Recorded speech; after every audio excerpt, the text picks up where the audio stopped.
Mel Gibson n'est pas étranger au projecteur, et après quelques années difficiles, il a fait un retour remarquable. Bien que les jeunes générations ne se souviennent peut-être pas de son apogée avec les succès au box-office, il est indéniable que son héritage est complexe. Nous ne négligeons pas son passé controversé, mais l'histoire de Gibson est bien plus nuancée que quelques éclats médiatiques. Il n'est pas seulement un acteur et réalisateur australien avec un chemin spirituel unique et une grande famille. Son parcours est bien plus riche. Si vous êtes curieux de découvrir l'homme derrière les films, appuyez sur le bouton s'abonner et rejoignez-nous pour explorer les nombreuses facettes de la vie et de la carrière de Mel Gibson. N'oubliez pas de liker cette vidéo et de partager vos pensées dans les commentaires ci-dessous. Maintenant, commençons par sa vie personnelle. Un mauvais mari. Mel Gibson a rencontré Robin Denise Moore en 1977 à Adelaide, en Australie méridionale, peu après le tournage de Mad Max. À l'époque, Robin travaillait comme infirmière dentiste et Gibson était un acteur peu connu associé à la South Australian Theatre Company. Le 7 juin 1980, ils se sont mariés lors d'une cérémonie catholique dans une église de Forestville, en Nouvelle-Galles du Sud. Ils ont une fille, Hannah, née en 1980, qui a épousé le musicien Kenny Wayne Shepherd en 2006, et 6 fils, les jumeaux Edward et Christian, nés en 1982, William, né en 1985, Louis, né en 1988, Milo, né en 1990, et Thomas, né en 1999. En 2024, ils sont également les grands-parents de 7 petits-enfants. Après 26 ans de mariage, Gibson et Robin se sont séparés le 29 juillet 2006. Lors d'une interview en 2011, Gibson a expliqué que leur séparation avait commencé le lendemain de son arrestation pour conduite en état d'ivresse à Malibu. Robin Gibson a demandé le divorce le 13 avril 2009, invoquant des différends irréconciliables. Dans un communiqué commun, le couple a déclaré « Tout au long de notre mariage et de notre séparation, nous avons toujours cherché à maintenir la vie privée et l'intégrité de notre famille, et nous continuerons à le faire. » La demande de divorce a suivi la publication de photographies en mars 2009, montrant Gibson en train d'enlacer sa petite amie russe, la compositrice et pianiste Oksana Grigorieva, sur une plage. Le divorce a été finalisé le 23 décembre 2011 avec un règlement qui était apparemment le plus important de l'histoire d'Hollywood, totalisant plus de 400 millions de dollars. Comme il n'avait pas de contrat de mariage et que la Californie est un État de communauté de biens, Robin Gibson a reçu la moitié de tout ce que son mari avait gagné pendant leur mariage. Lors d'une interview en 2010, Oksana Grigorieva se souvenait que lorsque Gibson avait d'abord exprimé son intérêt pour elle, elle avait été initialement surprise mais n'avait accepté ses avances qu'après avoir appris qu'il et son épouse étaient séparés depuis plus de 18 mois. Elle ajoutait « Il m'a écrit beaucoup de poésie. C'était très beau et impressionniste, comme un pentamètre iambique moderne et audacieux. Mel a une très bonne maîtrise de la langue. Il est fantastique avec les mots. » Gibson et Grigorieva ont fait leur première apparition publique ensemble sur le tapis rouge le 28 avril 2009. Grigorieva, qui avait un fils avec l'acteur Timothy Dalton, a donné naissance à la fille de Gibson, Lucia, le 30 octobre 2009. Cependant, en avril 2010, le couple s'était séparé. Le 21 juin 2010, Grigorieva a déposé une ordonnance de protection contre Gibson pour le tenir éloigné d'elle et de leur enfant. L'ordonnance de protection a été modifiée le lendemain pour permettre à Gibson d'avoir des contacts avec leur fille. Par la suite, Gibson a obtenu une ordonnance de protection contre Grigorieva le 25 juin 2010. Grigorieva a accusé Gibson de violence domestique, ce qui a conduit à une enquête du département du shérif du comté de Los Angeles en juillet 2010. Le 9 juillet 2010, des enregistrements audio capturant apparemment les éclats de colère de Gibson envers Grigorieva ont été publiés en ligne. Ce même jour, son agence de talent, William Morris Endeavor, l'a abandonné. En plein milieu de ces controverses, l'épouse séparée de Gibson, Robin, a déposé une déclaration judiciaire affirmant qu'elle n'avait jamais subi d'abus de sa part. Bien que certains experts judiciaires aient remis en question l'authenticité des enregistrements, Gibson n'a pas nié leur exactitude. En mars 2011, Gibson a accepté de plaider non coupable à une accusation de coups et blessures mineures. Lors d'une interview en avril 2011, Gibson a rompu le silence sur l'incident. Il a exprimé sa gratitude envers ses amis Whoopi Goldberg et Jodie Foster, qui l'avaient soutenu publiquement pendant l'épreuve. Concernant les enregistrements, Gibson a commenté « Je n'ai jamais maltraité qui que ce soit ou de manière discriminatoire en fonction de leur sexe, race, religion ou sexualité. Point. Je ne blâme pas certaines personnes de penser cela, cependant, à cause des choses qu'elles ont entendues sur ces bandes divulguées qui ont été montées. Il faut tout mettre dans le contexte approprié d'une discussion irrationnellement enflammée au sommet d'une crise, essayant de sortir d'une relation vraiment malsaine. C'est un moment terriblement horrible dans le temps, dit à une personne, en l'espace d'une journée, et ne représente pas ce que je crois vraiment ou comment j'ai traité les gens toute ma vie. Gibson a poursuivi en expliquant « J'ai pu mettre fin à l'affaire tout en maintenant mon innocence. Cela s'appelle une West plea, et ce n'est pas quelque chose que les procureurs permettent normalement. Mais dans mon cas, les procureurs et le juge ont convenu que c'était la chose à faire. J'aurais pu continuer à me battre pendant des années, et cela se serait probablement bien passé. Mais je l'ai terminé pour mes enfants et ma famille. Cela allait devenir un tel cirque. On ne traîne pas d'autres personnes de sa vie dans cet égout inutilement, donc je vais prendre le coup et passer à autre chose. » En août 2011, Gibson a conclu un accord avec Grigorieva, qui a reçu 750 000 $, une garde légale conjointe et une maison à Sherman Oaks, en Californie, jusqu'à ce que leur fille Lucia ait 18 ans. En 2013, Grigorieva a poursuivi ses avocats, les accusant de lui avoir conseillé de signer un mauvais accord, y compris une clause stipulant que l'action en justice contre Gibson compromettrait son règlement financier. En 2014, Gibson est en couple avec l'ancienne championne de voltige équestre et écrivaine Rosalind Ross. Ross a donné naissance à leur fils et 9e enfant de Gibson, Lars Gérard, le 20 janvier 2017 à Los Angeles. Elle a sa propre vie, mais semble aussi apprécier celle de Mel. Ils sont vraiment sur la même longueur d'onde, à partager un initié. Addiction et accusation légale. Gibson a été interdit de conduire en Ontario, Canada, pendant 3 mois en 1984, après avoir percuté une voiture à Toronto en étant sous l'influence de l'alcool. Il a passé plus d'1 an sur sa ferme australienne pour se remettre, mais il a continué à faire face à des problèmes d'alcool. Malgré ces difficultés, Gibson était connu à Hollywood pour son professionnalisme et sa ponctualité. Son collaborateur fréquent, Richard Donner, a été surpris lorsque Gibson a révélé qu'il consommait 5 pintes de bière au petit déjeuner. En réfléchissant à sa vie en 2003 et 2004, Gibson a mentionné qu'il avait connu un désespoir important dans la trentaine, ce qui l'avait amené à envisager des actions drastiques. Pour faire face à ces difficultés, il s'est tourné vers la méditation, se concentrant sur l'histoire de la Passion du Christ pour trouver la guérison. Il a pris plus de temps de pause de la comédie en 1991 et a cherché une aide professionnelle. Cette même année, les avocats de Gibson ont tenté sans succès d'empêcher le Sunday Mirror de publier des détails qu'il avait partagés lors de ses réunions des Alcooliques Anonymes. En 1992, Gibson a soutenu financièrement le Hollywood Recovery Center, déclarant « L'alcoolisme est quelque chose qui coule dans ma famille, c'est quelque chose qui me touche de près.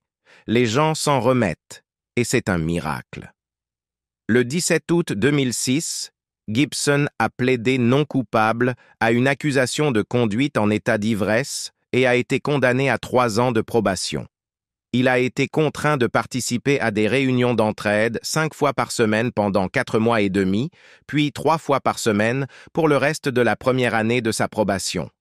De plus, il a été ordonné de suivre un programme pour premiers offenseurs, d'être condamné à une amende de 1 300 $ et sa licence a été restreinte pendant 90 jours. Cependant, Il a depuis parlé ouvertement de son parcours vers la sobriété, créditant les alcooliques anonymes pour l'avoir aidé à atteindre au moins 5 ans de sobriété d'ici 2015. En réfléchissant à son passé, Gibson a reconnu les dures réalités de l'addiction, déclarant « On dit qu'il n'y a que 3 options. Vous devenez fou, vous mourrez ou vous arrêtez. » Malgré ses efforts pour dépasser l'incident de 2006, il continue à le suivre, surtout dans sa vie professionnelle. En promouvant son film Hacksaw Ridge en 2016, Gibson a exprimé sa frustration face à l'impact persistant de l'incident, disant « Pour un épisode dans le dos d'une voiture de police après 8 doubles tequila, de dicter tout le travail de toute une vie, les croyances et tout le reste que j'ai et maintiens pour ma vie est vraiment injuste. » Controverse autour de lui. La Gay and Lesbian Alliance Against Defamation, GLAAD, a accusé Mel Gibson d'homophobie après une interview en décembre 1991 dans le journal espagnol El País, où il a tenu des propos offensants sur les personnes homosexuelles. Gibson a par la suite défendu ses remarques et a résisté aux appels à s'excuser, même lorsqu'il a fait face à de nouvelles accusations d'homophobie après la sortie de son film Braveheart. En janvier 1997, Gibson a collaboré avec GLAAD pour accueillir 10 cinéastes lesbiennes et gays pour un séminaire sur le tournage de Conspiracy Theory. Lorsqu'on lui a demandé en 1999 ses commentaires faits à El País, Gibson a déclaré « Je n'aurais pas dû le dire, mais j'avais un peu de vodka pendant cette interview et la citation est revenue me hanter. » Le 28 juillet 2006, Gibson a été arrêté par le shérif adjoint James Mee du département du shérif du comté de Los Angeles pour conduite en état d'ivresse, tout en excès de vitesse et avec un récipient d'alcool ouvert dans son véhicule. Selon un article de 2011, Gibson a initialement dit à l'officier qui l'a arrêté « Ma vie est finie. Je suis ruiné. Robin va me quitter. » Le rapport d'arrestation note que Gibson est devenu verbalement agressif lorsque l'officier a refusé de le laisser rentrer chez lui en voiture. Dans ce que Vanity Fair a plus tard rapporté comme une tentative de provoquer l'officier, Gibson a tenu des propos désobligeants sur les Juifs, y compris « Les Juifs sont responsables de toutes les guerres dans le monde. Es-tu juif ?»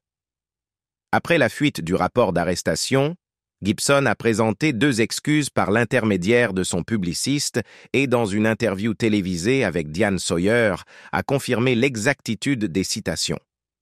Il a également présenté ses excuses pour son comportement déplorable, décrivant les commentaires comme ayant été sortis de la bouche dans un moment de folie, et a exprimé son désir de rencontrer des leaders juifs pour l'aider à discerner le chemin approprié pour la guérison. Suite à l'incident, son publiciste a indiqué que Gibson avait intégré un programme de réhabilitation pour traiter son alcoolisme. Winona Ryder a partagé avec divers médias une histoire sur une rencontre avec Mel Gibson lors d'une fête où il aurait fait une remarque offensive à son ami qui est gay sur le fait de contracter le sida. Il aurait ensuite fait référence à Ryder en utilisant un terme péjoratif. Le représentant de Gibson a par la suite nié ces accusations. En juillet 2010, Gibson a été enregistré au téléphone avec Oksana Grigorieva, faisant une remarque raciste et suggérant qu'elle serait responsable si quelque chose de mauvais lui arrivait. Grigorieva a confirmé que les voix sur les enregistrements étaient les siennes et celles de Gibson. En conséquence, une ordonnance de protection liée à la violence domestique a été émise contre lui, l'interdisant de contacter Grigorieva ou leur fille. Le département du shérif du comté de Los Angeles a ouvert une enquête sur la violence domestique qui a été fermée lorsque Gibson a plaidé coupable à une accusation de délit de coups et blessures. Les déclarations controversées de Gibson ont conduit à son ostracisme à Hollywood pendant près d'une décennie. Cependant, en 2014, Robert Downey Jr. et la journaliste Alison Hope Weiner ont publiquement plaidé pour son pardon. En 2016, le film de Gibson Hacksaw Ridge, qui a reçu 6 nominations aux Oscars, a contribué à ce qui a été perçu comme un tournant positif dans son image publique. Avez-vous regardé Hacksaw Ridge? Si oui, nous aimerions connaître votre avis sur ce film. Merci de prendre quelques minutes pour aimer et partager cette vidéo avec vos amis et abonnez-vous également à notre chaîne. Nous apprécions beaucoup votre soutien. Foi étrange, il a sa propre église. Mel Gibson a été élevé comme un catholique traditionnaliste pseudo-vacantiste, un groupe qui rejette la validité de tous les papes depuis le Concile Vatican II et croit que le Saint-Siège est actuellement vacant. Son père, Hutton Gibson, était un fervent pseudo-vacantiste qui niait également l'Holocauste, avait des vues antisémites prononcées et soutenait diverses théories du complot. Pendant la production de La Passion du Christ, Gibson recevait des visites quotidiennes de prêtres locaux et de membres de l'Institut du Christ-Roi, un groupe traditionnaliste non pseudo-vacantiste en pleine communion avec le pape en France. Interrogé sur la doctrine catholique extra ecclesiam nulla salus, en dehors de l'Église, point de salut, Gibson a répondu « Il n'y a pas de salut pour ceux qui sont en dehors de l'Église, je le crois, mettez-le de cette façon. Ma femme est une sainte, elle est bien meilleure personne que moi. Honnêtement, elle est épiscopalienne, Église d'Angleterre, elle prie, elle croit en Dieu, elle connaît Jésus, elle croit à tout ça. Et ce n'est tout simplement pas juste si elle ne parvient pas à entrer, elle est meilleure que moi. Mais c'est un prononcé du fauteuil. Je suis d'accord avec ça. Lorsqu'on lui a demandé si Jean 14,6 « Je suis le chemin, la vérité et la vie. Nul ne vient au Père que par moi » est une position intolérante. Il a expliqué que, par les mérites du sacrifice de Jésus, même les personnes qui ne connaissent pas Jésus peuvent être sauvées, mais à travers lui. Le père William Fulco, un prêtre connu de Gibson, a déclaré en 2009 que Gibson ne rejette pas le pape ni les enseignements du Vatican II. Cependant, depuis 2021, Gibson assiste à l'église de la Sainte Famille, une église traditionnaliste qu'il a fondée et financée dans le sud de la Californie. Dans une interview avec Diane Sawyer, Gibson a exprimé sa croyance que les non-catholiques et les non-chrétiens pouvaient également atteindre le ciel. Dans une interview de 1990, Gibson a déclaré « Dieu est le seul à savoir combien d'enfants nous devrions avoir et nous devons être prêts à les accepter. On ne peut pas décider soi-même qui entre dans ce monde et qui n'y entre pas. Cette décision ne nous appartient pas. » Le 6 juillet 2024, une lettre de Gibson a été publiée par l'auteur catholique traditionnaliste italien Aldo Maria Valli sur son site web. Dans cette lettre, Gibson a exprimé son plein soutien à l'archevêque italien récemment excommunié, Carlo Maria Vigano, le louant comme un Athanase moderne, et se rejoignant à lui pour dire que l'Église post-conciliaire de Vatican II est une Église contrefaite. Gibson a également déclaré « Être traité de schismatique et être excommunié par Jorge Bergoglio est comme une médaille d'honneur quand on considère qu'il est un total apostate et vous expulse d'une fausse institution. » Il a ajouté « Je suis avec vous et j'espère que Bergoglio m'excommuniera aussi de sa fausse église. » En 2003, Gibson a construit sa propre église catholique, l'église de la Sainte Famille. Adhérant aux pratiques antérieures au Concile Vatican II, l'Église célèbre une messe en latin. Les femmes doivent avoir la tête couverte et le prêtre tourne le dos aux paroissiens pendant la prière eucharistique.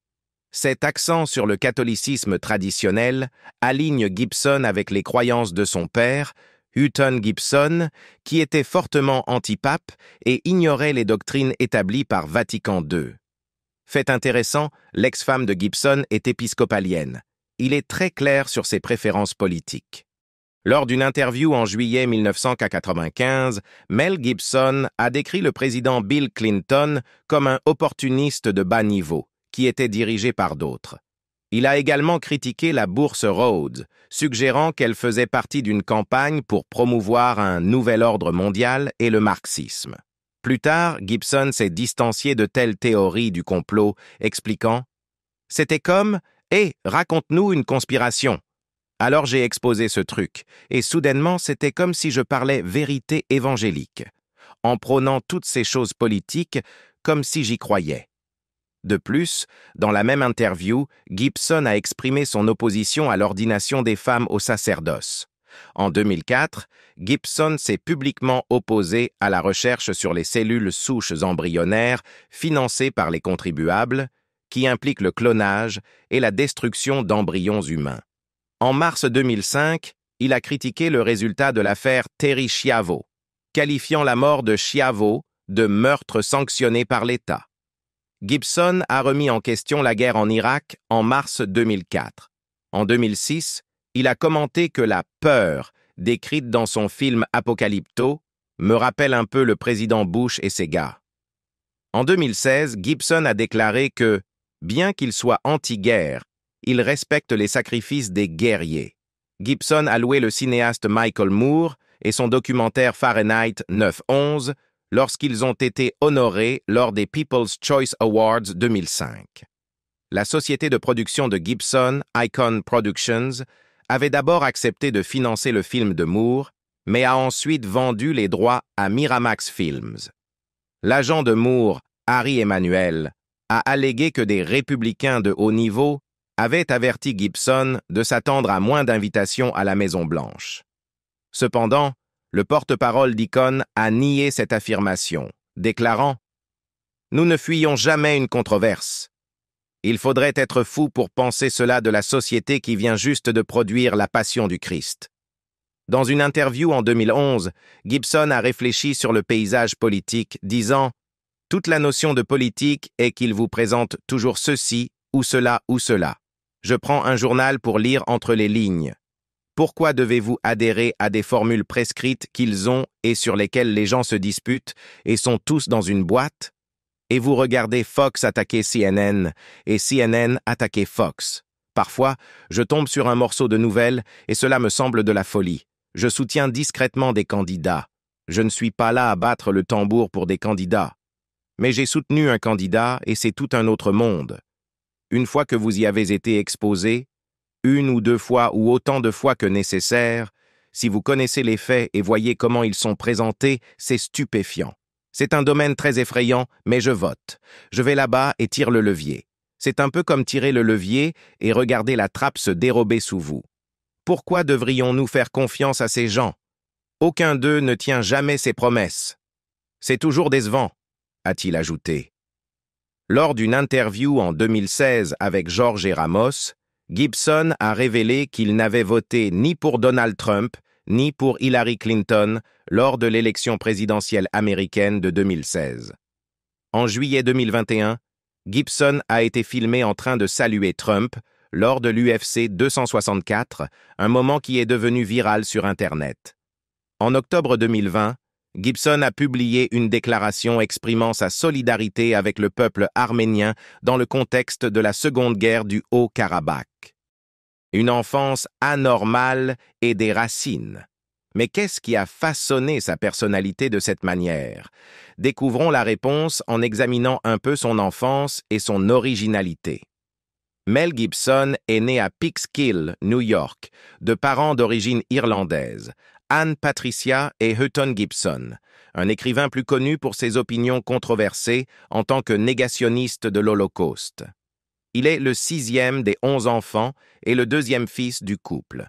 La grand-mère paternelle de Gibson, Eva Mylott, était une contralto d'opéra née en Australie avec des parents immigrants irlandais, et son grand-père paternel, John Hutton Gibson, était un riche homme d'affaires du tabac du sud des États-Unis. Mel Gibson, américain de naissance, a une histoire familiale avec des racines profondes et intrigantes dans le pays. En commençant par Hutton Gibson, le grand-père de Mel, nous remontons à son arrière-grand-père, John Hutton Gibson. Son arrière-arrière-grand-père était John Thomas Gibson. En creusant plus loin, nous arrivons à John Gibson, l'arrière-arrière-arrière-grand-père de Mel, qui fut le premier Gibson à s'installer dans ce qui est maintenant l'Amérique. John Gibson, qui vivait vers 1660, a été impliqué dans un événement historique notable. Avant les procès des sorcières de Salem, il a accusé Winifred Holman et sa fille de sorcellerie. En réponse, Holman et sa fille ont poursuivi Gibson et sa famille pour diffamation, ce qui a conduit Gibson à payer une amende pour fausse accusation. Le prénom de Gibson, Mel, a été inspiré par la cathédrale de Sainte Mel à Longford, en Irlande, d'où était originaire sa mère, et son deuxième prénom, Colmcille, est également lié à un saint irlandais. Par sa mère, Gibson possède la double nationalité irlandaise et américaine, et il est aussi résident permanent en Australie.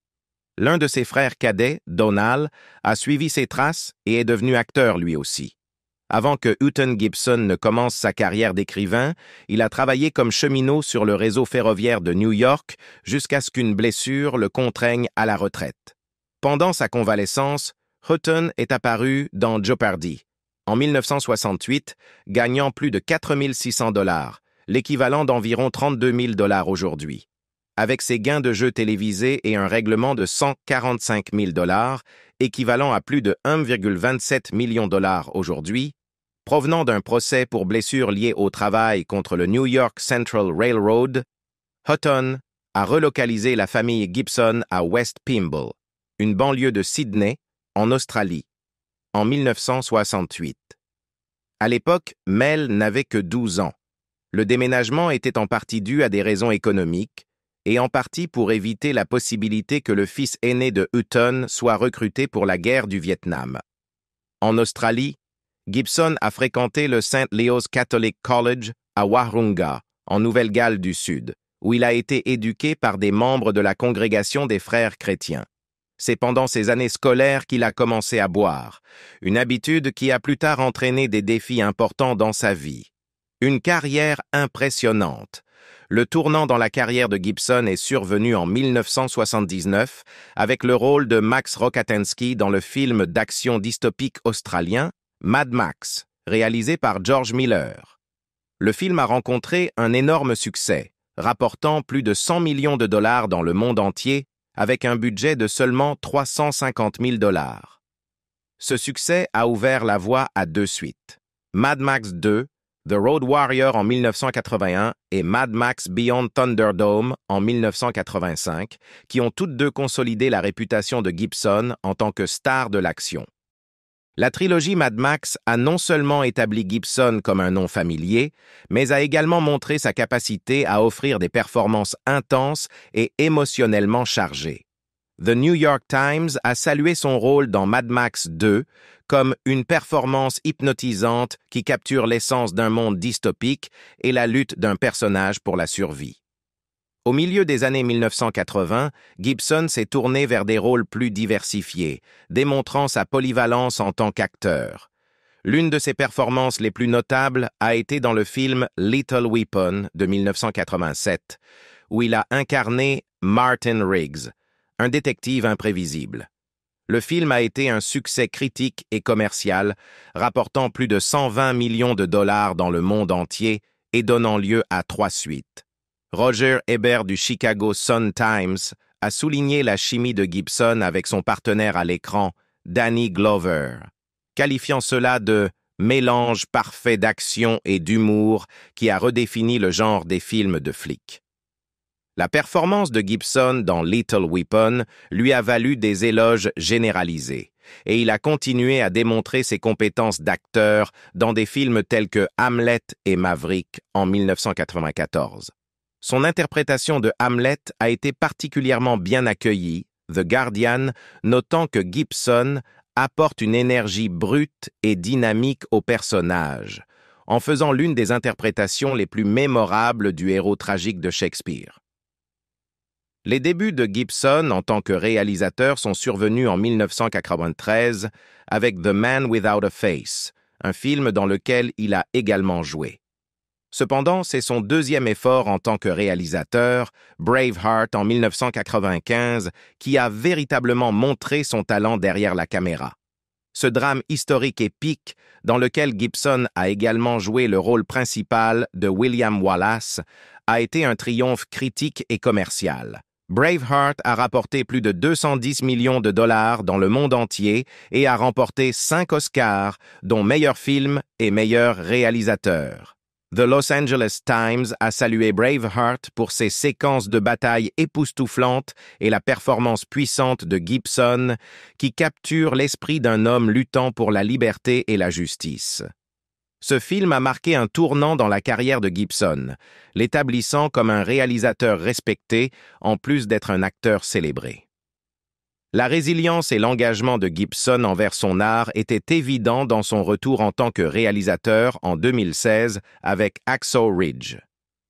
Le film, qui raconte l'histoire de Desmond Doss, un médecin de la Seconde Guerre mondiale et objecteur de conscience, a reçu des critiques élogieuses et a été un succès au box-office, rapportant plus de 180 millions de dollars dans le monde entier. Hacksaw Ridge a reçu 6 nominations aux Oscars, dont meilleur film et meilleur réalisateur, et a remporté 2 Oscars pour le meilleur montage et le meilleur son. The Washington Post a salué Hacksaw Ridge comme un film de guerre captivant et inspirant qui montre la maîtrise de Gibson en narration et sa capacité à obtenir des performances puissantes de ses acteurs.